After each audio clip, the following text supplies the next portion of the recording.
Android Studio வந்து open பண்ணணும்னா இந்த மாதிரி ஒரு ஸ்க்ரீன் ஓப்பன் ஆகும். ஸோ இந்த ஸ்க்ரீன்ல பார்த்தீங்க அப்படின்னா லெஃப்ட் சைடு வந்து என்னென்ன ஆப் கண்டென்ட் இருக்கு அப்படின்னு உங்களுக்கு ஃப்ளாஷ் ஆகும். ஸோ சென்டர் ஸ்க்ரீன் பார்த்தீங்கன்னா ஃபைல்ஸ் எல்லாம் கோடிங்கோட ஃபைல்ஸ் எல்லாம் இருக்கும். மேலே டூல் பாக்ஸில் ஃபைலுக்கு போங்க. ஸோ ஃபைலில் போயிட்டு நியூ ப்ராஜெக்ட் அப்படின்னு கொடுத்தீங்கன்னா நீங்கள் ஆக்டிவிட்டி ஸ்க்ரீன் ஓப்பன் ஆகும். ஸோ நம்ம ஆக்டிவிட்டி சொன்னோம் இல்லையா, ஸோ ஆக்டிவிட்டி அப்படின்னா உங்கள் ஸ்க்ரீன் வந்து பேசிக்காக என்ன மாதிரி ஸ்ட்ரக்சரில் இருக்கணும் அப்படின்னு நம்ம செலக்ட் பண்ணோம். ஸோ நம்ம first empty activity, basic view activity, இந்த மாதிரி varieties of activity screen type இருக்கு. ஸோ இதை செலக்ட் பண்ணிட்டு நம்ம நெக்ஸ்ட் கிளிக் பண்ணணும். ஸோ நம்ம இப்போ என்ன கிளிக் பண்ணுறோம் அப்படின்னா பேசிக் வியூ ஆக்டிவிட்டி கிளிக் பண்ணோன்னே பேசிக் வியூ ஆக்டிவிட்டியோட so name of your application என்ன, பேக்கேஜ் நேம்லாம் ஆட்டோமேட்டிக் ஸோ அதுவாகவே கிரியேட் ஆகிக்கும்.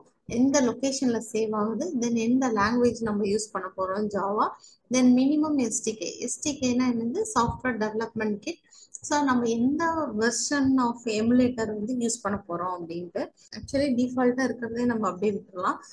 பில்ட் கான்ஃபிகரேஷன் லாங்குவேஜ் பார்த்தீங்க அப்படின்னா கிராடலில் ஒர்க் ஆகுறது வந்து கோட்லின். ஸோ இது எல்லாமே வந்து நம்ம டிஃபால்ட்டாக விட்டுருவோம். ஒன்ஸ் பேசிக் ஆக்டிவிட்டி டீட்டெயில்ஸை நம்ம கம்ப்ளீட் பண்ணோன்னா ஃபினிஷ் கொடுத்துடலாம். கிரியேட் பண்ண நேம்ல நியூவா ஒரு ஆண்ட்ராய்டு அப்ளிகேஷன் விண்டோ வந்து ஓப்பன் ஆகும்.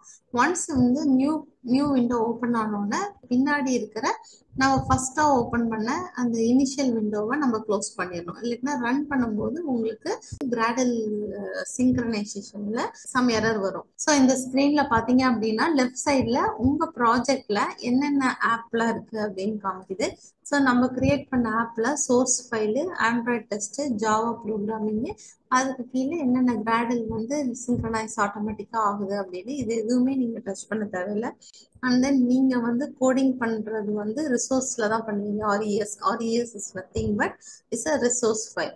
ஸோ இப்போ வந்து ஆப்பை கிளிக் பண்ணிட்டு ஆப்ல ரிசோர்ஸ் ஆர்இஎஸ் கிளிக் பண்ணலாம். ரிசோர்ஸ்ல நம்ம லேஅவுட்டை கிளிக் பண்ணலாம். லேஅவுட்டை கிளிக் பண்ணோன்னே ஆக்டிவிட்டி அண்டர்ஸ்கோர் மெயினை டபுள் கிளிக் பண்ணீங்க அப்படின்னா நீங்க என்ன ஆக்டிவிட்டி ஸ்க்ரீனை கிளிக் பண்ணீங்களோ அந்த ஆக்டிவிட்டி ஸ்க்ரீன் வந்து உங்களுக்கு டிஸ்பிளேல இருக்கும். ஸோ இந்த ஆக்டிவிட்டி ஸ்க்ரீனை வச்சுதான் நீங்க வந்து என்ன பண்ணணும், பேலட் அப்படிங்கிற ஒரு ஆப்ஷன் இருக்கு. ஸோ இந்த பேலட் ஆப்ஷன்ஸ்ல தான் வந்து எல்லா பட்டன்ஸ், டெக்ஸ்ட், விட்ஜெட்ஸ், லேஅவுட்ஸ் எல்லாமே இருக்கும். ஸோ இதை யூஸ் பண்ணி நம்ம வந்து நம்மளோட லேஅவுட்டை எப்படி டிசைன் பண்றோம் அப்படின்ட்டு பார்க்குறோம். ஸோ லேஅவுட்டை டிசைன் பண்ணதுக்கு அப்புறம் இது வந்து லேஅவுட் அப்போ கோடிங் நம்ம எங்க டைப் பண்ணுவோம் அப்படின்னு உங்களுக்கு டவுட் வரும். ஸோ கோடிங்க்கு இங்க மேல லேஅவுட்டுக்கு மேல பாத்தீங்க இந்த மெயின் ஆக்டிவிட்டி மெயின் அந்த டூல் பார்ல பாத்தீங்க அப்படின்னா ஸோ அந்த டூல் பாரோட எண்டில் 2 ஆப்ஷன்ஸ் இருக்கு. இந்த லைனா இருக்கிறது வந்து கோடிங் மட்டும் டிஸ்பிளே ஆகும். லைன் வித் ஒரு ரெக்டாங்கிள் சிம்பிள் இருக்குங்களே, அந்த ரெக்டாங்கிள் சிம்பிள் இருக்கிறது வந்து கோடிங் வித் லேஅவுட் காமிக்கும். இப்போ ஒரு லைன் வித் அந்த சிம்பிள் கிளிக் பண்ணோம் அப்படின்னா கோடிங் வித் லேஅவுட் வந்து உங்களுக்கு டிஸ்பிளே ஆகும். ஆப்ஷன்ஸ் வந்து நம்ம கிளிக் பண்ணி ட்ராக் பண்ணி லேஅவுட்ல வைக்கிறோமோ அதுக்கான கோடிங் வந்து it's automatically generated in Android studio.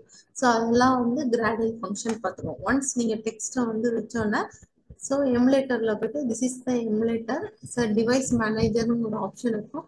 So device மேனேஜரை கிளிக் பண்ணி அதில் என்ன அவைலபிளாக இருக்கோ அதை நீங்கள் கிளிக் பண்ணி எமுலேட்டர் ரன் பட்டன் கொடுத்தீங்க அப்படின்னா அது ஆட்டோமேட்டிக்காக ரன் ஆகும்.